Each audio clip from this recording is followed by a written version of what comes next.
നല്ല സ്വഭാവം ഭാര്യമാരോട് നല്ല സ്വഭാവം. ഭാര്യമാരോട് മോശമായ സ്വഭാവം കാണിച്ചിട്ട് കാമുകിയോട് നല്ല സ്വഭാവമാണ്. ഭർത്താക്കന്മാരോട് മോശമായിട്ട് പെരുമാറിയിട്ട് കാമുകന്മാരോട് എന്താ സ്വഭാവം. അള്ളാഹുവേ, രാത്രി വിശന്നിട്ട് ഭർത്താവ് വീട്ടിൽ വന്ന് എടി ഒരു ആംപ്ലേറ്റ് ബുൾസ അടിക്കാന്ന് പറഞ്ഞാൽ നിങ്ങൾക്ക് വേറെ ജോലിയില്ല, നിങ്ങൾ തട്ടുകടൽ അടിച്ചിട്ട് തന്നൂടെ, നിങ്ങളിപ്പോൾ എന്നെ കൊണ്ട് ഈ പാതിരാത്രി ഉറക്കാൻ. കാമുകം വിളിച്ചിട്ട് ഒരു ബുൾസ, അയ്യോ എന്താ ബുൾസ, എത്ര എണ്ണം വേണം എൻ്റെ ചക്കര. അങ്ങനത്തെ അവസ്ഥയാണ്. ഭർത്താക്കന്മാരോടുള്ള മെഹബത്ത് പോയി, ഭർത്താക്കന്മാരോട് മെഹബത്ത് പോയിട്ട് കാമുകന്മാരോടായി. ഭാര്യമാരോടുള്ള മെഹബത്ത് പോയിട്ട് കാമുകിമാരോടായി. കാമുകിമാരോട് മണിക്കൂറുകളോളം പിടിച്ച് സംസാരിക്കും. കവലയിൽ നിന്ന് സംസാരിച്ചിട്ട് പുറയിലേക്ക് വരുള്ളൂ, വീട്ടിലേക്ക് വരുള്ളൂ. 11:30 വരെ റോഡിൽ ഇങ്ങനെ സംസാരിച്ചിരിക്കുന്നതാണ്, കാട്ടിനകത്ത് യശിയോട് സംസാരിക്കുന്നത് പോലെ. ഇങ്ങനെ നിന്ന് സംസാരിച്ച് ഒറ്റയ്ക്കിരുന്ന് ചിരിക്കുന്ന കണ്ടാൽ ഏതെങ്കിലും ജിന്നിൻ്റെ അടുക്കൽ ഇവനെ കൊണ്ടുപോകണം. കാരണം അവൻ്റെ ആ ചിരി കാണുമ്പോൾ ആ കാട്ടിനകത്ത് കൈതക്കാട്ടിൽ കയറി നിന്നിട്ട് ഇങ്ങനെ ചിരി സംസാരം. എന്നാൽ ഭാര്യയോടോ, ഞാൻ വരുന്നുണ്ട്, മാർക്കറ്റിലുണ്ട്, എന്താ വേണം, ചപ്പാത്തി വേണോ, എന്താ വേണ്ടേ, വെണ്ടയ്ക്ക വേണോ, കിഴങ്ങ് വേണോ, ഭാര്യയോട് സംസാരിക്കുന്ന രീതി തന്നെയാണ്. വെണ്ടയ്ക്കാക്കും മുട്ടയ്ക്കും ചപ്പാത്തിക്കും വേണ്ടി ഭാര്യയോട് സംസാരിക്കും. അവളോട് അങ്ങനെ പറഞ്ഞ് ഓളോട് സംസാരിച്ചിട്ടിരിക്കുക മണിക്കൂറുകളോളം. അപ്പൊ അവളുടെ സ്നേഹം മറ്റൊരാൾക്ക് വേണ്ടി അവൾ വിൽക്കും, കച്ചവടം ചെയ്യും. യഥാർത്ഥത്തിൽ അവൾക്ക് കിട്ടേണ്ട സ്നേഹം കിട്ടുന്നില്ല. നബി സല്ലല്ലാഹു അലൈഹി വസല്ലമ തങ്ങൾ ആയിഷ ബീവിയോട് രാത്രി ഇശാ നമസ്കാരം കഴിഞ്ഞാൽ കുറെ അധിക സമയം സംസാരിച്ചിരിക്കുമായിരുന്നു. ഇശാ കഴിഞ്ഞാൽ സംസാരമൊന്നും പാടില്ല എന്നാണ്.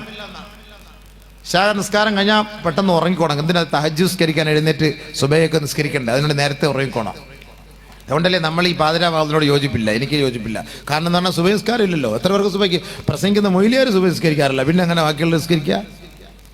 ഈ 12-ാം മണിക്ക് പ്രസംഗിച്ച് 1 മണിക്ക് പോയി കിടന്ന് ഉറങ്ങിയിട്ട് രാവിലെ സുബഹി നിസ്കരിക്കാൻ ഇല്ലാത്ത ഈ വാദിനോടൊന്നും എനിക്ക് യോജിപ്പില്ല. അത് 7 മണിക്ക് വാദം വെച്ച് ഒരു 10 മണിക്കകത്ത് തീർത്തിട്ട് വിടുക. അൽഹംദുലില്ലാ. എന്താ ഉസ്താദേ, ഒരു കാരണവശാലും ഇവിടെ നടക്കൂല, ഇമ്പോസിബിൾ ആണ്, ഇവിടെ നടക്കും അത്. അതുകൊണ്ട് തന്നെയാണ് ഗവൺമെന്റ് 10:30 വരെ സമയം വെച്ചത് ഈ മൈക്കിന്. അത് തന്നെ, അതാണ് ഏറ്റവും നല്ല സമയം, റാഹത്തല്ലേ. 9:00 നിർത്താൻ പറ്റിയ അത്രയും നല്ലത്. കാരണം എന്താ, നമ്മുടെ വാദം പെണ്ണുങ്ങൾക്ക് കിട്ടും, വീട്ടിലത്തെ സീരിയൽ വാദം പെണ്ണുങ്ങൾക്ക് കിട്ടും, 2 വാദം കിട്ടും. ഭയങ്കര സഹകരിക്കുകയും ചെയ്യും അവർ, ഭയങ്കര സന്തോഷമായി അവർക്ക്. അപ്പൊ എന്തായാലും ബഹുമാനമുള്ള സഹോദരങ്ങളെ, നബി സല്ലല്ലാഹു അലൈഹി വസല്ലം തങ്ങൾ പറഞ്ഞു, അങ്ങനെ രാത്രി സംസാരിക്കണമെങ്കിൽ കൂടുതൽ നിങ്ങൾ സംസാരിക്കേണ്ടത് നിങ്ങളുടെ ഭാര്യമാരോടായിരിക്കണം. ഈ അടുത്ത സമയത്ത് ലണ്ടനിൽ നിന്ന് ഗവേഷകരുടെ ഒരു ചിത്രം വന്നു. എന്താണ്, ഭാര്യമാരോട് കൂടുതൽ സംസാരിച്ചാൽ ആയുസ് അധികരിക്കുമെന്ന്. അൽഹംദുലില്ലാ. അതിന്റെ താഴെ അടിക്കുറിപ്പുണ്ട്, സ്വന്തം ഭാര്യയോടാകരുതെന്ന്.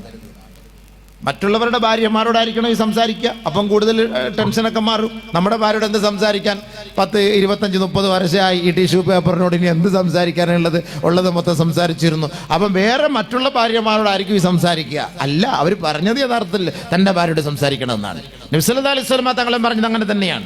ഇശാ നമസ്കാരം കഴിഞ്ഞ് ആയിഷ റളിയല്ലാഹു തആല അൻഹയോടൊപ്പം നബിയുനാ റസൂലുള്ളാഹി തങ്ങൾ ബെഡ്റൂമിൽ അധിക നേരം സംസാരിക്കുമായിരുന്നു. അതാണ് അതിൻ്റെ നിയമം. നമ്മൾ ആ നിയമം പാലിക്കാറുണ്ടോ? ചങ്ങാതി വരുന്നത് 12:30-ക്കാണ്. വീട്ടിലേക്ക് ഭർത്താവ് കയറി വരുന്ന കടയൊക്കെ അടച്ചിട്ട് 11:30, 12 മണിയാവും. അവളെപ്പോഴത്തേക്ക് അടുക്കളയിലെ പണിയെല്ലാം പാത്രമെല്ലാം ആകെ ഒരുമാതിരി ക്ഷീണിച്ച് 11:30-ക്ക് അവളും ഇങ്ങനെ ഒരുമാതിരി പ്ലാസ്റ്റിക് കോഴിയുടെ കൂട്ട് ആടി ഇരിക്കുന്ന സമയത്താണ്. ഈ ഇക്കായെ പ്രതീക്ഷിച്ചാണ് വെളിയിൽ നിൽക്കുന്നത്. പിന്നെ താമസമെന്ന് കണ്ടാൽ ഇക്കാടുത്ത് വിളിച്ചോർ, ഇക്ക ഭക്ഷണമൊക്കെ വിളമ്പി വെച്ചിട്ട് നിങ്ങൾ കിടന്നോളൂ, എനിക്ക് തലവേദന എടുക്കുന്നു, നടുവേദന എടുക്കുന്നു, ഞാനൊന്ന് പോയെന്ന് വിശ്രമിക്കട്ടെ. യാ അല്ലാഹ്, അവൾ കിടന്നു. അപ്പൊ അവളെ ശല്യപ്പെടുത്താതെ മൂപ്പിലം വന്ന് ഭക്ഷണം കഴിച്ചിട്ട് അയാളും ഇങ്ങോട്ട് തിരിഞ്ഞു കിടക്കും. അപ്പൊ കിബിലയ്ക്ക് എതിരായിട്ട് 2 പേരും കൂടെ കടന്നു കഴിഞ്ഞാൽ എന്താ പിന്നെ അവരുടെ ജീവിതത്തിലൊരു സന്തോഷം? സംസാരിക്കുന്നില്ല, ചർച്ച ചെയ്യുന്നില്ല. നാളത്തെ കാര്യങ്ങൾ എന്താണ്, ചർച്ചയില്ല. കുട്ടികളുടെ ഫീസിന്റെ കാര്യം ചർച്ചയില്ല. കല്യാണത്തിന് പൈസ കൊടുക്കണം, അതിന്റെ കാര്യങ്ങൾ ചർച്ചയില്ല. ഇതൊന്നും ചർച്ചയില്ല. ഇതൊക്കെ പിന്നെ എപ്പോഴാണ് ഈ ചർച്ച ചെയ്യുക? രാവിലെ 5 മണിയാവുമ്പോൾ ഭർത്താവ് എഴുന്നേറ്റ് കടയിലേക്ക്, മാർക്കറ്റിലേക്ക് പോകും. പിന്നെ ഞായറാഴ്ച ദിവസം കുട്ടികൾ പോലും വാപ്പായെ കാണുന്നത്. കുട്ടികൾക്ക് അറിയില്ല വാപ്പ ആരാന്ന്. ഞായറാഴ്ച ദിവസം ആ വീട്ടിലിരിക്കുന്ന ദിവസമല്ലെന്ന് കരുതിയിട്ട് വാപ്പ പോയിട്ട് ഇറച്ചി വാങ്ങിക്കൊണ്ടുവരും. ഇറച്ചി വാങ്ങിയിട്ട് 9, 10 മണിയാകുമ്പോഴത്തേക്കും ബെല്ലടിക്കുമ്പോൾ ഒരാളിങ്ങനെ സിമ്മിക്കവരോട്ട് വിളിക്കുന്നു. കുട്ടികളെന്ന് പറയും, ഉമ്മ ആരോ വെളിയിൽ വന്ന് സിമ്മിക്കവരോട്ട് നിൽക്കുന്നു. ഉമ്മ ഓടി വരുമ്പോൾ, എടാ ഇതിന്റെ വാപ്പായ, അല്ലോ എൻ്റെ വാപ്പാന്നോ. കുട്ടികൾ കാണുന്നില്ലല്ലോ വാപ്പായെ. കുട്ടികൾ എപ്പോഴാണ് വാപ്പയെ കാണുന്നത്? കുട്ടികൾ ഉറങ്ങുന്ന സമയത്ത് മൂപ്പല എഴുന്നേറ്റ് പോകുന്നു. കുട്ടികൾ ഉറങ്ങുന്ന സമയത്ത് മൂപ്പല വീട്ടിലേക്ക് വരുന്നു. പിന്നെ എപ്പോഴാണ് കാണുന്നത്? ഞായറാഴ്ച ദിവസമാണ്. കുട്ടികളെ പോലും തിരിച്ചറിയുന്നില്ല. നമ്മുടെ കുടുംബജീവിതം അങ്ങനെയാണ്. കുട്ടികളെ പോലും തിരിച്ചറിയുന്നില്ല. ഭാര്യയോടും തൻ്റെ മക്കളോടും ഒരുമിച്ചിരുന്ന് തീന്മേശയിലിരുന്ന് ഒരേ പാത്രത്തിലിരുന്ന് ഭക്ഷണം കഴിക്കണമെന്ന് നിബിധങ്ങൾ പഠിപ്പിച്ചിട്ടുണ്ടെങ്കിൽ ആ ഒരു സംസ്കാരം, ആ ഒരു ശൈലി എവിടെ? ഭാര്യയും ഭർത്താവും തമ്മിൽ ഒരുമിച്ചിരുന്ന് ഭക്ഷണം കഴിച്ച ചരിത്രം എവിടെ? പണ്ട് ആ കാലഘട്ടത്തിൽ അമ്മായിയമ്മ മണിയറയ്ക്കകത്ത് കൊണ്ടുവന്ന സമയത്ത് തൊട്ടിരുന്ന് ഒരുമിച്ചിരുന്ന് സുന്ദരൻ നീയും സുന്ദരി ഞാനും ചേർന്നിരുന്നാൽ തിരുവോണം അന്ന് കഴിച്ചതാണ്. പിന്നെ അതിനുശേഷം ഇല്ല. ഇപ്പൊ കഴിക്കുന്ന എന്താണ്? ഭക്ഷണം വിളമ്പിക്കൊണ്ട് ഭാര്യ ഭക്ഷണം വിളമ്പി കൊണ്ട് തീന്മേശയുടെ മുകളിൽ പടോന്ന് കൊണ്ടുവയ്ക്കും. അപ്പൊ പാത്രത്തിന്റെ ശബ്ദം കേൾക്കുമ്പോൾ മൂപ്പല മനസ്സിലാക്കും ഭക്ഷണം റെഡിയായിട്ടുണ്ട്. ഓൾ എന്നിട്ട് അടുക്കളയിൽ പോകും, അവൾ അടുക്കളയ്ക്ക് പോകും. അവൾ അടുക്കളയിൽ പോയിട്ട് അടുത്ത പണികൾ ഇങ്ങനെ വരവിരിക്കും. അവളുടെ പണിയാണെങ്കിൽ ഒരിക്കലും തീരത്തില്ല. ഈ കുറെ പെണ്ണുങ്ങളുണ്ട് രാവിലെ 5 മണിക്ക് കയറിക്കഴിഞ്ഞാൽ ഒരു 7 മണി വരെ വൈകിട്ട് പണിയാൻ. 10-11 മണിക്കകത്ത് എല്ലാ പണിയും തീർത്തിട്ട് ഭർത്താക്കന്മാരോടൊപ്പം വന്നിരുന്ന് കാര്യങ്ങൾ പറയാനും ഇരിക്കാനും കിടക്കാനും ഒക്കെ അവർ തയ്യാറാകണം. ഇത് ചുമ്മാ അടുക്കള കിടന്നില്ല, മിഷ്യൻ കിടന്ന് വാഷിംഗ് മെഷീൻ കറങ്ങുന്നത് പോലെ ചുമ്മാ കറക്കമാണ്, വെറുതെ കറക്കാം. അല്ല, ചില പെണ്ണുങ്ങൾക്ക് ഏറ്റവും വലിയ ഒരു ന്യൂനത അതിലുണ്ട്. ഭർത്താക്കന്മാർക്ക് വേണ്ടവണ്ണം ഭാര്യയെ കിട്ടുന്നില്ല. സംസാരിക്കാനാകട്ടെ, അല്ലെങ്കിൽ അവനെ ശുശ്രൂഷിക്കാനാകട്ടെ, ഏത് കാര്യങ്ങൾക്കുമാകട്ടെ അടുക്കളയിൽ കൂടുതൽ സമയം ഭാര്യമാർ ചെലവാക്കുന്നു. ആ സമയത്ത് മുഴുവൻ ഭർത്താക്കന്മാർ ഉറങ്ങി സമയം കളയുന്നു ബെഡ്റൂമിൽ കിടന്നിട്ട്. അപ്പൊ ഒരുമിച്ചിരുന്ന് ഭക്ഷണം പോലും കഴിക്കുന്നില്ല. ഭക്ഷണം കഴിക്കുന്ന എങ്ങനെ? ഭാര്യമാര് ഭക്ഷണം വിളമ്പിക്കൊണ്ടുവന്ന് മേശപ്പുറത്ത് വെക്കുമ്പോ ആ പാത്രത്തിന്റെ ശബ്ദം കേൾക്കുമ്പോ സിറ്റ് ഔട്ടിലിരിക്കുന്ന ഭർത്താവ് മനസ്സിലാക്കി, ആ ഭാര്യ ഭക്ഷണം കൊണ്ടുവച്ചിട്ടുണ്ട്, പോയിരുന്ന് ഒറ്റയ്ക്കിരുന്ന് ശൈത്താൻ തിന്നുന്ന പോലെ. ഒറ്റയ്ക്കിരുന്ന് അങ്ങനെ നബി സല്ലല്ലാഹു അലൈഹി വസല്ലം തങ്ങൾ പറഞ്ഞു, ഭാര്യമാരും ഭർത്താക്കന്മാരും തൻ്റെ മക്കളും ഒരേ മേശയിലിരുന്ന് ഭക്ഷണം കഴിച്ചാൽ അല്ലല്ലാഹു യൗമ ലാ ദില്ല ഇല്ലാ ദില്ലുല്ലാഹ്, ആരുടെയും തണലില്ലാത്ത ദിവസത്തിൽ നാളെ മഹ്ശറ വൻസഭയിൽ അല്ലാഹു അവർക്ക് അർശിന്റെ തണൽ കൊടുക്കുമെന്ന് ഹബീബുനാ ഷഫീഉനാ റസൂലുള്ളാഹി സല്ലല്ലാഹു അലൈഹി വസല്ലം അല്ലാഹു റസൂൽ പറഞ്ഞ വാക്കാണ്. ഭാര്യമാരോടും മക്കളോടും കൂടിയിരുന്ന് ഭക്ഷണം കഴിക്കണം. നമ്മുടെ മക്കളോടിരുന്ന് ഭക്ഷണം കഴിക്കണം. നമ്മുടെ ഇന്നത്തെ കുട്ടികളെന്ന് പറഞ്ഞു കഴിഞ്ഞാൽ ഭക്ഷണം കഴിക്കൂല. ഇന്നത്തെ പെൺകുട്ടികൾ ഒട്ടും, അതായത് സ്ലിം ആവാൻ വേണ്ടി ഇരിക്കുകയാണ്, സ്ലിം. എന്നാൽ പിന്നെ ഇവളെയൊക്കെ എല്ലാം മറ്റേ മെഷീനകത്ത് കയറ്റിയെടുത്തിട്ടുള്ള ഷവർമ അരിയുന്ന പോലെ അരിഞ്ഞു കളഞ്ഞാൽ പോരെ, സ്ലിം ആയിക്കോളൂല്ലോ പെട്ടെന്ന്. ഭക്ഷണം കഴിക്കൂല ഈ പെണ്ണുങ്ങൾ, ഈ കുട്ടികൾ. എന്നിട്ട് തലകറക്കം, ആസ്മയുടെ അസുഖം, വയറ്റുവേദന, നടുവേദന. ഈ തള്ളമാരും പെൺകുട്ടികൾക്ക് ഭക്ഷണം കൊടുക്കൂല. അവൾ വണ്ണം വെക്കും എന്ന് പ്രസവിക്കാനുള്ള പെണ്ണ പറഞ്ഞ് മനസ്സിലാക്കി കൊടുക്കണം. കുടുംബജീവിതം നയിക്കാനുള്ള പെണ്ണാണ്. ഇപ്പൊ കഴിക്കുന്ന ഭക്ഷണമേ പിന്നീട് അതുകൊണ്ട് ഗുണമുണ്ടാവുകയുള്ളൂ. പിന്നീട് കുറെ ചമ്പക്ക ചാടിയിട്ട് പിന്നെ കുറെ കോഴിക്കാലും അൽഫാമും ഷവർമയും ഒക്കെ തിന്നു കഴിഞ്ഞാൽ ഒന്നാമതേ കോഴി ഇറച്ചി ഇന്ന് കോഴിയുടെ സ്വഭാവം തന്നെയാണ് നമ്മുടെ പെണ്ണുങ്ങൾക്കും ആണുങ്ങൾക്കും അല്ല. അങ്ങോട്ട് തിരിച്ചിട്ട് അങ്ങോട്ട് കിടക്കും, ഇങ്ങോട്ട് എടുത്തിട്ട് ഇങ്ങനെ കിടക്കും. പണ്ടൊക്കെ ഒരു കോഴി ഇറക്കണമെങ്കിൽ നമ്മൾ കൈയും കാലൊക്കെ പിടിച്ച് കെട്ടി വെള്ളമൊക്കെ കൊടുത്ത് എന്ത് ത്യാഗം ചെയ്ത് അറുത്തിട്ടാലും പടപട കടന്നോടും. ഇന്നത്തെ സാധനം ഏതെങ്കിലും പ്ലാസ്റ്റിക് കോഴി കെട്ടിയ ചരിത്രം ഉണ്ടോ? അള്ളാഹുവേ, അതെടുത്ത് അവിടെ വെച്ചാൽ അവിടെ ഇരുന്നോളാം, അസർ വരെ അനങ്ങി പോരെന്ന് പറഞ്ഞാൽ അസർ വരെ അവിടെ ഇരുന്നോളാം സാധനം. ഇത് തിന്ന കുട്ടികളെ നമ്മുടെ കുട്ടികൾ ഈ ബൊമ്മട്ടയുടെ കൂട്ടിരിക്കുന്ന സാധനങ്ങൾ ഇങ്ങോട്ട് എടുത്ത് വെച്ചാൽ അങ്ങനെ ഇരിക്കും, ഇങ്ങോട്ട് എടുത്ത് വെച്ചാൽ അങ്ങനെ ഇരിക്കും. ഒരു കാശിന് ഇവനെ കൊണ്ടുകൊള്ളുമല്ല സംഭവം. അങ്ങനത്തെ സാധനങ്ങളാണ്. അതുകൊണ്ട് കുട്ടികളെ ഒരേപോലെ ഇരുത്തി നമ്മൾ ഭക്ഷണം കഴിപ്പിക്കണം. വാപ്പാണ് പഠിപ്പിച്ചു കൊടുക്കണം. നമ്മളെ കഴിക്ക്, നീ കഴിക്ക്, കുറച്ചുകൂടെ കഴിക്ക്. വാപ്പ കുറച്ച് കയ്യിലൊക്കെ ഇട്ട് കുഴച്ച് അങ്ങോട്ട് ഇട്ട് കൊടുക്കണം. ഭാര്യയ്ക്കും അങ്ങോട്ട് ഇട്ട് കൊടുക്കണം. ഭാര്യ തിന്നോ സംഭവം കുഴച്ചത്? വാപ്പ ഭർത്താവ് കുഴച്ചിട്ട് കൊടുത്ത് നോക്കുന്ന. ഇതൊരു കുടുംബജീവിതം പറയുമ്പോൾ ഇതൊക്കെ മനസ്സിലാക്കാതെ ഹദീസ് ഓതി തരാം.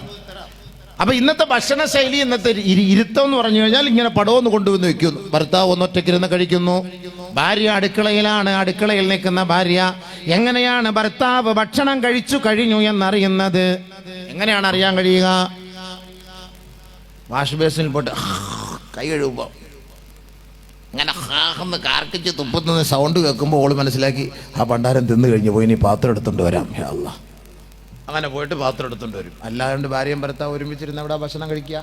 നബിയുനാ റസൂലുള്ളാഹി തങ്ങൾ സഅദ് ഇബ്നു അബീ വഖാസിനോട് പറയുകയുണ്ടായി, യാ സഅദു യാ സഅദേ ഇന്നക ലൻ തുൻഫിഖ നഫഖതൻ മിമ്മ ബതഗാ ബിഹാ വജ്ഹല്ലാഹ് ഇല്ലാ ഉജിർത അലൈഹാ. നീ നിന്റെ ഭാര്യയ്ക്ക് ചെയ്യുന്ന ഏത് നന്മകളാകട്ടെ, സദഖകളാകട്ടെ, സഅദേ, അതിന്റെ പേരിൽ അല്ലാഹു നിനക്ക് കൂലി നൽകാതിരിക്കുകയില്ല. എത്രത്തോളം എന്ന് വെച്ചാൽ ഹബീബുനാ റസൂലുള്ളാഹി തങ്ങൾ പറയുകയാണ്, ഹത്താ തലഅയദക ഫീ ഫമിംറഅതിക. നീ നിന്റെ ഭാര്യയുടെ വായിൽ ഒരു പിടി ഭക്ഷണം വാരി വെച്ച് കൊടുക്കുന്നതിന് പോലും സഅദേ നിനക്ക് അല്ലാഹുവിന്റെ ഭാഗത്ത് നിന്ന് കൂലി ലഭിക്കുമെന്ന് ലോകത്തിന്റെ മുത്ത് മുഹമ്മദ് മുസ്തഫ സല്ലല്ലാഹു അലൈഹി വസല്ലം. എത്ര വലിയ ഭാഗ്യം. ഭർത്താവ് വായിൽ വെച്ചു കൊടുക്കണം ഭാര്യയുടെ, തിരിച്ചിങ്ങോട്ടും വെച്ചു കൊടുക്കണം. നടക്കുവോ? അതൊക്കെ പണ്ട് നടക്കുമായിരുന്നു ഉസ്താദെ, ഇപ്പം അത് നടക്കൂല. കുട്ടികളെ കാണാൻ പാടില്ല. ഇന്നത്തെ കാലത്തെ കുട്ടികൾ കണ്ടാൽ അവൻ പിന്നെ നാളെ സ്കൂളിൽ പോയിട്ട് വേക്ക പെണ്ണുങ്ങൾക്ക് വെച്ചു കൊടുക്കാൻ പോകും വായിക്കകത്ത്. എൻ്റെ വാപ്പ ഇന്നലെ എന്നെ കാണിച്ചു തന്നായിരിക്കും. സുന്നത്തല്ലേ, വാപ്പ ചെയ്ത് മക്കൾ ചെയ്യണമല്ലോ. അതേപോലെ അതുകൊണ്ട് അത് സൂക്ഷിക്കണം. ഇന്നത്തെ കാലത്തെ സാധനങ്ങളൊക്കെ വൈറസ് പിടിച്ച സാധനങ്ങളാണ്, സൂക്ഷിക്കണം. റൂമിൽ തന്നെ കിടത്താൻ പാടില്ല ഒരുമിച്ച്. വാപ്പാടെ ഉമ്മാടെ റൂമിൽ കിടത്താൻ പാടില്ലല്ലോ. അത് ഈ ഖുർആനല്ലേ. യാ അയ്യുഹല്ലദീന ആമനൂ ലിയസ്തഅദിൻകുമുല്ലദീന മലകത് അയ്മാനുകും വല്ലദീന ലം യബ്ലുഗുൽ ഹുൽമ മിൻകും സലാസ മറാത്ത് من قبل صلاة الفجر وحين تضعون ثيابكم من الظهيرة ومن بعد صلاة العشاء ثلاث عورات لكم. 3 ഔറത്തിന്റെ സമയം അല്ലാഹു നമ്മളെ അറിയിക്കുകയാണ്. സത്യവിശ്വാസികളെ, സത്യവിശ്വാസിനികളെ, നിങ്ങൾ നിങ്ങളുടെ കുട്ടികളെ നിങ്ങളുടെ ബെഡ്റൂമിൽ നിന്ന്, പ്രൈവറ്റ് മുറിയിൽ നിന്ന് മാറ്റിക്കിടത്തണം. നിങ്ങളുടെ മുറിയിലേക്ക് നിങ്ങളുടെ കുട്ടികൾ പ്രവേശിക്കണമെങ്കിൽ മാതാപിതാക്കളെ നിങ്ങളുടെ അനുവാദം ആവശ്യമാണ്. 3 സന്ദർഭങ്ങളിൽ നിങ്ങളത് ശ്രദ്ധിക്കണേ. പരിശുദ്ധമായ ഖുർആനാണ്. ഒന്ന് മിൻ ഖബ്ലി സ്വലാത്തിൽ ഫജ്ർ, സുബഹിക്ക് മുമ്പുള്ള സമയം. മാതാപിതാക്കളുടെ ഔറത്തുകൾ മാറിക്കിടക്കാൻ സാധ്യതയുള്ള സമയമാണ്. ആ സമയത്ത് വകതിരിവില്ലാത്ത കുട്ടികൾ പോലും നിങ്ങളുടെ ബെഡ്റൂമിലേക്ക് കടന്നു വരുന്ന സമയത്ത് മാതാവിൻ്റെയോ പിതാവിൻ്റെയോ ഉപ്പയുടെയോ ഉമ്മയുടെയോ ഔറത്ത് തുറന്നു കിടന്നാൽ 3, 4, 5 വയസ്സായ കുട്ടികൾക്ക് പോലും അത് മനസ്സിലാക്കാൻ കഴിയും. അതറിയാൻ പറ്റും. എൻ്റെ വാപ്പിച്ച അണ്ടർവെയർ ഇട്ടുകൊണ്ട് ഇന്നലെ കിടന്ന് അയ്യേ എൻ്റെ വാപ്പിച്ചയുടെ കണ്ടെന്ന് പറഞ്ഞു. കുട്ടികൾ നാളെ എവിടെ ചർച്ച ചെയ്യുന്നറിയോ? സ്കൂളിൽ പോയിട്ട് ചർച്ച ചെയ്യും. ഖുർആൻ പറഞ്ഞ വാക്കാണ്, ഖുർആൻ വെറുതെ പറയില്ലല്ലോ. അതുകൊണ്ട് ബെഡ്റൂം പൂട്ടിയിടുക, ലോക്ക് ചെയ്യുക. കുട്ടികൾ വന്ന് രാവിലെ മൂത്രമൊഴിക്കാൻ വേണ്ടിയിട്ട് എങ്ങോട്ടാ കുട്ടികൾ വരിക? ഉമ്മാൻ്റെ ഉപ്പാൻ്റെ റൂമിലേക്കാണ്. ഉമ്മാൻ്റെ ഉപ്പാൻ്റെ റൂമിലേക്കാണ് കടന്നു വരിക. അപ്പോൾ ആ ഡോറ് തട്ടുമ്പോൾ നമ്മൾ തുറന്നു കൊടുക്കുക, ഔറത്തും ഭാഗമൊക്കെ ശ്രദ്ധിച്ചിട്ട്. അതുകൊണ്ട് ഖുർആൻ പറഞ്ഞത് സുബഹിക്ക് മുമ്പ് ബോധമില്ലാത്ത സമയമാണ്. അതുകൊണ്ടാണല്ലോ സുബഹി നമുക്ക് ഖളായി പോകുന്നത്. കൂടുതൽ ഉറക്കം വരുന്ന സമയം സുബഹിക്ക് മുമ്പുള്ള സമയമാണ്. അതേപോലെയാണ് ഈ ആക്സിഡൻ്റ് ഒക്കെ സംഭവിക്കുന്നത്. രാവിലെ ഉറക്കം ഒഴിക്കും, വണ്ടി ഇങ്ങനെ ഓടിച്ച് രാവിലെ ആകുമ്പോഴേ ഉറക്കം വരിക. അപ്പം അതുകൊണ്ട് ആ സമയത്ത് നമുക്ക് ബോധമില്ലാത്ത സമയമാണ്. അതുകൊണ്ട് നമ്മളത് ശ്രദ്ധിക്കണമെന്ന് ഖുർആൻ പറയുന്നു. മധ്യാഹ്ന സമയത്ത് ഉച്ചയ്ക്ക് നമ്മൾ റെസ്റ്റ് എടുക്കും. വീട്ടില് സ്കൂളിൽ കുട്ടികളൊക്കെ പോട്ടിരിക്കുന്ന സമയത്ത് ഭാര്യയും ഭർത്താവ് കടയൊക്കെ അടച്ചിട്ട് കുറച്ച് സമയം അതിന് ഉച്ചയ്ക്ക് ആരും ഇല്ലല്ലോ, മാർക്കറ്റിൽ ആരും ഇല്ല, ഒരു 2 മണി മുതൽ ഒരു 4 മണി വരെ നമുക്ക് കുറച്ച് റെസ്റ്റ് ആക്കാമല്ലോ എന്ന് പറഞ്ഞിട്ട് ഇങ്ങനെ അങ്ങോട്ട് 2 പേരും മാർബിളിട്ട തറയിൽ ഇങ്ങനെ കിടക്കുക. തണുപ്പ് കിട്ടും, നല്ല അടിയിൽ നിന്ന് തണുപ്പ് കയറൂല്ലേ. ആ സമയത്തായിരിക്കും ഫയർ എഞ്ചിൻ വരുന്ന പോലെ കുട്ടികളൊക്കെ വരുന്നത്. ഇന്നത്തെ സ്കൂളെന്നൊക്കെ പറഞ്ഞു കഴിഞ്ഞാൽ 5 മണി വരെ 3 മണി വരെ ഒന്നും ഇല്ല, ഏത് സമയത്തും വിടാം. അപ്പം ഭാര്യയും ഭർത്താവും ധരിച്ചത് എന്താണ്? കുട്ടികളിപ്പോൾ വരൂലല്ലോ എന്ന് കരുതിയിട്ട് അങ്ങനെ എങ്ങാനും ഔറത്തുകൾ തുറന്ന അവസ്ഥയിൽ നിങ്ങൾ കിടന്നാൽ അത് ശ്രദ്ധിക്കണം. നിങ്ങൾ ലോക്ക് ചെയ്യാതെ, മുറിയുടെ ഡോറടയ്ക്കാതെ നിങ്ങൾ കിടന്നുറങ്ങരുത്. ഇശാ നമസ്കാരത്തിന് ശേഷം കുട്ടികൾക്ക് ഭക്ഷണം കൊടുത്തിട്ട് നിങ്ങൾ അവരെ ഒരു പ്രത്യേകമായ മുറിയിൽ കൊണ്ട് ഉറക്കിയിട്ട് വേണം ഭാര്യയും ഭർത്താവും ഒറ്റയ്ക്ക് ഒരു റൂമിൽ കിടക്കണമെന്ന് പരിശുദ്ധമായ ഖുർആൻ. സലാത്തു ഔറാത്തിൽ ലക്കും, ഇത് 3 ഔറത്തിന്റെ സമയമാണ്. ഔറത്ത് നിങ്ങൾ ശ്രദ്ധിക്കുന്നത് പോലെ ഈ സമയത്തെ നിങ്ങൾ ശ്രദ്ധിക്കണേ. പരിശുദ്ധമായ ഖുർആനാണ്. ഇല്ലെങ്കിൽ നിങ്ങൾക്ക് തന്നെയാണ് അത് ദോഷം. അതുകൊണ്ട് നിങ്ങൾ ശ്രദ്ധിക്കാൻ പരിശുദ്ധ ഖുർആൻ നമ്മളോട് ഉത്ബോധനം ചെയ്യുകയാണ്. നമ്മൾ ശ്രദ്ധിക്കണം. ഇന്ന് കുട്ടികളെയും കൂടെ കിടത്താണ്. ഈ കൊച്ചു കുട്ടികൾക്ക് ഉറക്കമുണ്ട്. എൻ്റെ ഉമ്മ ഭാര്യയും ഭർത്താവും 6 അടി കട്ടിൽ 6 അടി മണ്ണിൻ്റെ ഓർമ്മയാണ്. കുട്ടികളെ സൈഡിൽ കിടത്തും. ഇവർക്ക് എന്തെങ്കിലും ഒരു 12 മണിയാകുമ്പോൾ എന്തെങ്കിലുമൊക്കെ തോന്നുമ്പോൾ മെല്ലെ അങ്ങോട്ടും ഇങ്ങോട്ടൊക്കെ അനക്കം വെക്കുമ്പോൾ എന്ന് പറഞ്ഞ് അത് തുടങ്ങും സാധനം. വന്ന് ആകപ്പാട് കിട്ടിയ എല്ലാ റാഹത്തും അപ്പോഴേ അങ്ങ് പോകും. അതോടുകൂടി സംഭവം തീർന്നില്ലേ? എന്തിനായി പണിക്ക് പോകുന്ന? എന്നെ മുമ്പ് നേരത്തെ കൊട്ടിക്കൊണ്ട് കടത്തൂടെ? ഖുർആൻ പറഞ്ഞ വാക്കല്ലേ. അതിനെ വിപരീതമായിട്ട് ചെയ്തുകൊണ്ടല്ല അങ്ങനെ സംഭവിക്കുന്നത്. അതുകൊണ്ട് ഒരിക്കലും അത് പാടില്ല. അതേപോലെ തന്നെയാണ് നബിയുനാ റസൂലുള്ളാഹി തങ്ങൾ പറയുകയാണ്, 9 വയസ്സായ പെൺകുട്ടിയെ ഉപ്പാന്റെ മുറിയിൽ കിടത്തരുത്. 9 വയസ്സായ ആൺകുട്ടിയെ ഉമ്മാന്റെ മുറിയിൽ കിടത്തരുത്. നമ്മുടെ സ്വന്തം മക്കളാണ്, പറഞ്ഞിട്ട് കാര്യമില്ല. ഹബീബുനാ റസൂലുള്ളാഹി തങ്ങളുടെ വാക്കാണ്, ഫർരിഖൂ അൻ മളാജിഇഹിം, അവരുടെ കിടക്കയിൽ നിന്ന് അവരെ മാറ്റി കിടത്തണേ. ഹബീബുനാ ഷഫീഉനാ റസൂലുള്ളാഹി സ്വല്ലല്ലാഹു അലൈഹി വസല്ലം. 10 വയസ്സായ 9 വയസ്സായ കുട്ടികളെ, പെൺകുട്ടികളെ ഉപ്പാന്റെ ഒപ്പം കിടക്കരുത്. ഇന്നെന്താ, ഇന്നത്തെ എത്രയോ അച്ഛൻ മകളെ പീഡിപ്പിച്ചു. പത്രത്തിൽ വന്നിരിക്കല്ലേ. 1000 വർഷങ്ങൾക്ക് മുമ്പ് ഹബീബായ തങ്ങൾ പഠിപ്പിച്ച പ്രഖ്യാപനം ഈ വർത്തമാന കാലഘട്ടത്തിൽ നേരിട്ട് നമ്മൾ അനുഭവിച്ചു കൊണ്ടിരിക്കുന്ന സത്യമാണ്. അള്ളാഹുവിന്റെ റസൂലിന് തെറ്റുപറ്റിയിട്ടില്ല സഹോദരങ്ങളെ. സ്വന്തം മകൾ എന്ന പോലെ ചിന്ത പോലുമില്ലാതെ മൃഗീയമായ നിലയിൽ സ്വന്തം മകളെ, സ്വന്തം ബീജത്തിൽ ജനിച്ച പൊന്നുമകളെ പോലും മൃഗീയമായ നിലയിൽ അവളുടെ മാനത്തിന് ഹാനി വരുത്തുന്ന മൃഗങ്ങൾ ഈ ലോകത്ത് തഴച്ചു വാഴുമ്പോ ഹബീബുനാ റസൂലുള്ളാഹി തങ്ങൾ പറഞ്ഞത് എത്ര യാഥാർത്ഥ്യമാണ്, എത്ര യാഥാർത്ഥ്യമാണ്. പ്രവാചകന്റെ വാക്കുകൾ പുലർന്നുകൊണ്ടിരിക്കുകയാണ്. ഫർരിഖൂ അൻ മളാജിഇഹിം, നിങ്ങളുടെ പ്രായപൂർത്തിയായതും പ്രായപൂർത്തിയെത്താറായതുമായ ആൺ പെൺകുട്ടികളെ മാതാപിതാക്കളുടെ കിടക്കയിൽ നിന്ന്, കിടപ്പറയിൽ നിന്ന് അവരെ ഒറ്റയ്ക്ക് മാറ്റി കിടത്തേണമേ. നബിയുനാ ഷഫീഉനാ റസൂലുള്ളാഹി സ്വല്ലല്ലാഹു അലൈഹി വസല്ലം. ചില വീടുകളിൽ ആങ്ങളെയും പെങ്ങളെയും കിടത്തു ഒറ്റയ്ക്ക് പാടില്ല. ആങ്ങളെയും പെങ്ങളല്ലേ ഹബീബെ, അതൊക്കെ പോയി, കാലങ്ങളൊക്കെ പോയി. ആങ്ങള പെങ്ങളെന്നൊക്കെ ഉള്ള കാലം അതൊക്കെ പോയി സംഭവം. എന്ത് ആങ്ങളെ, എന്ത് പെങ്ങള്, എത്ര ചരിത്രം പറഞ്ഞു തരണോ? എന്തെല്ലാം ചെറിയ ഒരുപാട് സംഭവങ്ങളും അനുഭവങ്ങളും എൻ്റെ മുന്നിലുണ്ട്. പക്ഷേ അത് പറയുന്നത് ശരിയല്ലാത്തതുകൊണ്ട് എനിക്കതങ്ങനെ പരസ്യമായിട്ട് പറയാൻ പറ്റുന്നില്ല. അതുകൊണ്ട് ആങ്ങളെയാണ് പെങ്ങളെയാണെന്നും പെങ്ങളെന്നും പറഞ്ഞിട്ടൊന്നും കാര്യമൊന്നുമില്ല. അതൊന്നും പറഞ്ഞിട്ടേ കാര്യമില്ല. ചില വീടുകളിലൊക്കെ പോകുമ്പോൾ ഈ വിനീതം കണ്ടിട്ടുണ്ട്. പ്രായപൂർത്തിയെത്തിയ ആങ്ങളെയും പെങ്ങളെയും ഒരേ മുറിയിൽ കിടക്കുന്നു, അവർ രണ്ടുപേരും ഒരേ കട്ടിൽ കിടക്കുന്നു. ഞാൻ അവരെ വാപ്പായും ഉമ്മയും വിളിച്ചിട്ട് സഹായിച്ചിട്ടുണ്ട്. അത് പാടില്ലാതെ. ഉമ്മയോടൊപ്പം അവള് പോയി കിടക്കട്ടെ, അവളെ ഉമ്മയോടൊപ്പം കിടത്ത്. ഉപ്പയോടൊപ്പം അവനും പോയി കിടക്കട്ടെ, അല്ലെങ്കിൽ ആ വേറെ റൂമിൽ പോയി കിടക്കട്ടെ. ഇപ്പൊ നിങ്ങൾ ചോദിക്കും, അപ്പൊ ഉപ്പക്കും ഉമ്മക്കും ഒറ്റയ്ക്ക് കിടക്കണ്ടേ? എന്നാ ഞാൻ പറഞ്ഞ സമയം, അതിനൊക്കെ സമയം നമ്മൾ കണ്ടെത്തണം. അല്ലെങ്കിൽ പിന്നെ ആങ്ങളെയും പെങ്ങളെയും ഒരു റൂമിൽ കിടത്താൻ പാടില്ലാതെ. ഒരു വാപ്പയും ഒരു ഉമ്മയും ഒറ്റയ്ക്കിരിക്കരുതെന്ന് നബി തങ്ങൾ പഠിപ്പിച്ചില്ലേ? ആയിഷ ബീവിയോടൊപ്പം ഒറ്റയ്ക്കിരുന്ന അബൂബക്കർ സിദ്ദീഖ് റളിയല്ലാഹു അൻഹു നോക്കിട്ട് ശൈത്താനെ സൂക്ഷിക്കണേ, പിശാചിനെ സൂക്ഷിക്കണേ എന്ന് പറഞ്ഞില്ലേ? എന്തിനത്? അവർക്കിടയിൽ അങ്ങനെ സംഭവിക്കുമോ? ഇല്ല. ഈ കാലഘട്ടത്തെ നോക്കിക്കൊണ്ട് പ്രവാചകൻ പറഞ്ഞ വാക്കാത്, ഇയ്യാക വൽ ഖൽവത ബിന്നിസാ, അന്യ സ്ത്രീയുമായി ഒറ്റയ്ക്ക് നീ ഇരിക്കരുതേ. അന്യ സ്ത്രീ എന്നൊക്കെ പറയുമ്പോൾ നമുക്ക് അത് അന്നാണ് അന്യ സ്ത്രീ എന്നൊക്കെയുള്ള ചിന്ത ഉണ്ടാവുക. ഇപ്പൊ സ്ത്രീ തന്നെയാണ്. വൽ ഖൽവത ബിന്നിസാ, നമ്മളത് അർത്ഥം വെക്കുമ്പോൾ അന്യ സ്ത്രീ എന്ന് പറയാ. നബി തങ്ങൾ പറഞ്ഞ വാക്കെന്താ? വൽ ഖൽവത ബിന്നിസാ, സ്ത്രീകളുമായി നിങ്ങൾ ഒറ്റയ്ക്കിരിക്കുന്നത് സൂക്ഷിക്കണേ. വല്ലദീ നഫ്സു മുഹമ്മദിൻ ബിയദി, എൻ്റെ ആത്മാവ് ഏതൊരു റബ്ബിന്റെ കൈകളിലാണോ ആ റബ്ബിനെ തന്നെയാണ് സത്യം. ഇല്ലാ വസാലിസുഹും അശ്ശൈത്താൻ, മൂന്നാമനായി അവർക്കിടയിലേക്ക് കടന്നു വരുന്നത് പിശാചാണ്. ഹബീബുനാ റസൂലുള്ളാഹി സ്വല്ലല്ലാഹു അലൈഹി വസല്ലം. സത്യമാണ്. സത്യം.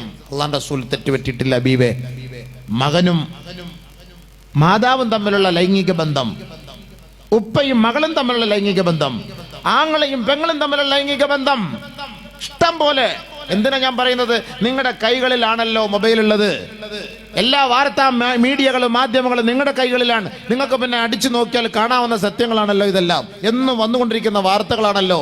ഇത് മനസ്സിലാക്കിക്കൊണ്ട് തന്നെയാണ് ആദരവായ റസൂലുള്ളാഹി സ്വല്ലല്ലാഹു അലൈഹി വസല്ലമ തങ്ങൾ നേരത്തെ ഇതിനെക്കുറിച്ച് നമ്മളോട് പഠിപ്പിച്ചത്. കൊണ്ട് തന്നെയാണ്. നിങ്ങൾ സൂക്ഷിക്കണം. ഭാര്യയും ഭർത്താവും ഉറങ്ങുന്ന സമയത്ത് നമ്മളത് ശ്രദ്ധിക്കണം. അപ്പൊ ഞാൻ പറഞ്ഞു വന്നത്, അക്മലുൽ മുഅ്മിനീന ഈമാനാ അഹ്സനുഹും ഖുലുഖാ, നിങ്ങളിൽ ഏറ്റവും സൂക്ഷ്മശാലിയായ, ഏറ്റവും പരിപൂർണ ഈമാനുള്ള ഭർത്താവാരാണ്? അഹ്സനുഹും ഖുലുഖാ, തന്റെ ഭാര്യയോട് ഏറ്റവും നല്ല നിലയിൽ വർത്തിക്കുന്നവനാണ്. വഖിയാറുക്കും ഖിയാറുക്കും ലിനിസാഇഹിം, നിങ്ങളിൽ ശ്രേഷ്ഠൻ, നിങ്ങളിൽ ഉത്തമൻ നിങ്ങളുടെ ഭാര്യമാരോടൊപ്പം, നിങ്ങളുടെ കുടുംബിനികളോടൊപ്പം ഏറ്റവും നല്ലത് വർത്തിക്കുന്നവനാണ് നിങ്ങളിൽ ഉത്തമൻ. നബിയുനാ റസൂലുള്ളാഹി. നമ്മുടെ ഭാര്യയോടൊപ്പം നല്ല നിലയിൽ ആരാണോ വർത്തിക്കുന്നത് അവനാണ് ഉത്തമൻ എന്നാ നബി തങ്ങൾ പഠിപ്പിച്ചത്. അതല്ലാതെ വലിയൊരു ശേഖനെ നോക്കിയിട്ടല്ല, വലിയൊരു ഉസ്താദിനെ നോക്കിയിട്ടല്ല. തൻ്റെ ഭാര്യയോടൊപ്പം നല്ല നിലയിൽ പ്രവർത്തിക്കുന്നവനാണ് ഉത്തമനായ മനുഷ്യൻ. അക്മലുൽ മുഅ്മിനീന ഈമാന, ഈമാൻ പരിപൂർണമായവൻ, വിശ്വാസം പൂർണ്ണതയിലെത്തിയവൻ തൻ്റെ ഭാര്യയോടൊപ്പം നല്ല നിലയിൽ വർത്തിക്കുന്നവനാണ്. അപ്പൊ അതിന്റെ അർത്ഥം എന്താ? അത് ഇച്ചിരി ബുദ്ധിമുട്ടുള്ള കാര്യമാണ് എന്നാണ് അതിന്റെ അർത്ഥം. ഇല്ല ഉസ്താദെ, അത് ഇച്ചിരി ബുദ്ധിമുട്ടുള്ള കാര്യമാണ്. അല്ലെങ്കിൽ നബിതങ്ങൾ അങ്ങനെ പറയേണ്ട കാര്യമില്ലല്ലോ. തൻ്റെ ഭാര്യയോടൊപ്പം നല്ല നിലയിൽ വർത്തിക്കുന്നവനാണ് മുഅ്മിനായവൻ എന്ന് നബിതങ്ങൾ പഠിപ്പിക്കുമ്പോൾ അത് ഇത്തിരി ഇടങ്ങേറുള്ള വിഷയമാണെന്ന് മനസ്സിലായി. അതുകൊണ്ട് തന്നെ നബിതങ്ങൾ അങ്ങനെ പറഞ്ഞത്. അതിന് ബഹുമാനപ്പെട്ട ഉലമാക്കൾ വിശദീകരണം നൽകുകയാണ്. ലൈസ ഹുസ്നുൽ ഖുൽഖി കഫുൽ അദാ അൻഹാ ബൽ ഇഹ്തിമാലുൽ അദാ മിൻഹാ. ഹുസ്നുൽ ഖുൽഖ്, സൽസ്വഭാവം എന്ന് പറഞ്ഞാൽ തൻ്റെ ഭാര്യയ്ക്ക് ഭക്ഷണം കൊടുക്കലല്ല, ചെലവിന് കൊടുക്കലല്ല, വീട് വെച്ച് കൊടുക്കലല്ല. പിന്നെന്താ ഇതിൽ കൊള്ളുന്നതാണോ? അവൾക്ക് കൃത്യസമയത്ത് ബാങ്കിൽ പണം വരുന്നുണ്ട്, അവൾക്ക് നല്ല വീടുണ്ട്, AC ഉണ്ടെന്ന് പറഞ്ഞാൽ AC വെച്ച് കൊടുത്തിട്ടുണ്ട്, അവൾക്ക് വണ്ടി വെച്ചിട്ടുണ്ട്, വണ്ടിയോടൊപ്പം ഒരു ഹൗസ് ഡ്രൈവറേയും വെച്ച് കൊടുത്തിട്ടുണ്ട്. പിന്നെ ഒന്നും വേണ്ടല്ലോ, എൻ്റെ ആവശ്യം ഇല്ലല്ലോ, പിന്നെ അതുവരെ വെച്ച് കൊടുത്തിരിക്കുകയാണ്. അങ്ങനെയല്ല പെണ്ണുങ്ങളോട് അങ്ങനെയല്ല കഴിയേണ്ടത്. പിന്നെ എങ്ങനെയാണ്?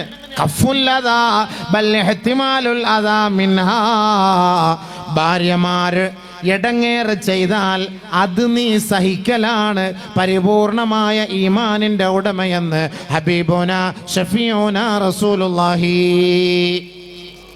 മനസ്സിലായോ എന്താ പറഞ്ഞേ?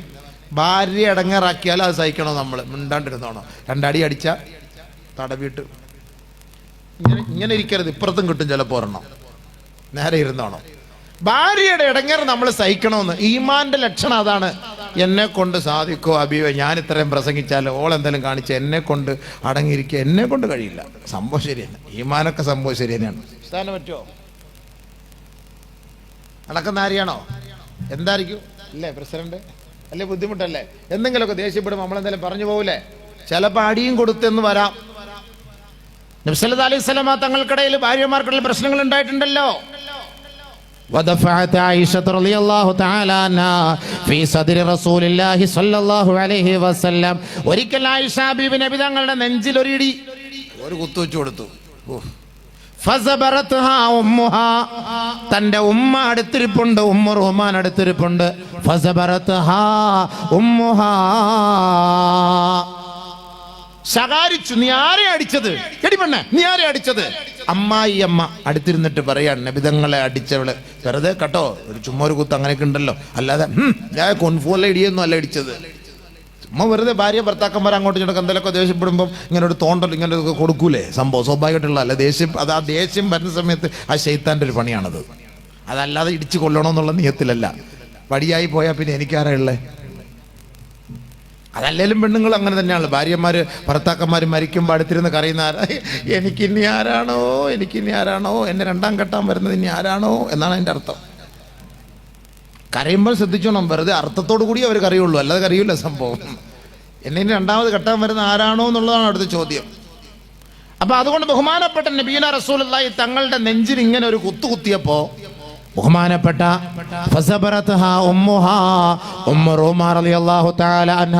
ആയിഷ ബീവിയുടെ മാതാവ് ദേഷ്യപ്പെട്ടു, മോളെ ആരോടാണ് നീ വർത്തിക്കുന്നത്?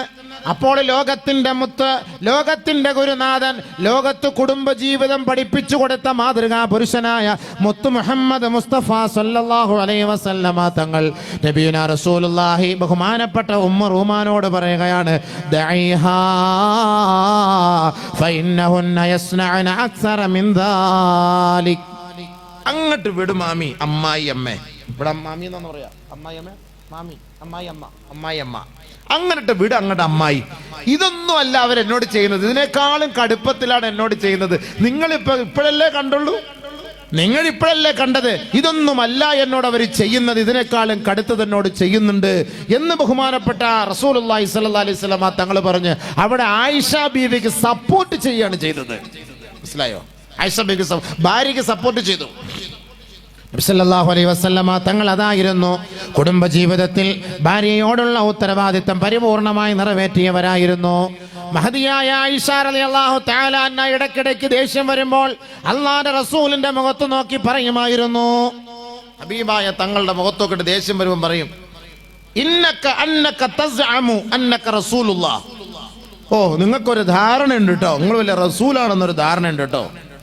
നമ്മുടെ എങ്ങാനും മുഖത്ത് നോക്കിയിട്ട് പെണ്ണുങ്ങൾ പറഞ്ഞാലുണ്ട് അവളുടെ പല്ലും എല്ലാം കാണും വായിക്കാത്ത. നിങ്ങൾ വലിയ കുടുംബക്കാരനാണ്, വലിയ പൈസക്കാരനാണെന്നുള്ളത് വലിയ പവറും പത്രാസും ഒന്നും എൻ്റെ മുന്നിൽ കാണിക്കണ്ട കേട്ടോ എന്നെങ്ങാണെന്ന് പറഞ്ഞു നോക്കാം. നമ്മുടെ ഭാര്യ നമ്മുടെ മുഖത്ത് നോക്കിയിട്ട് എന്തായിരിക്കും രംഗം?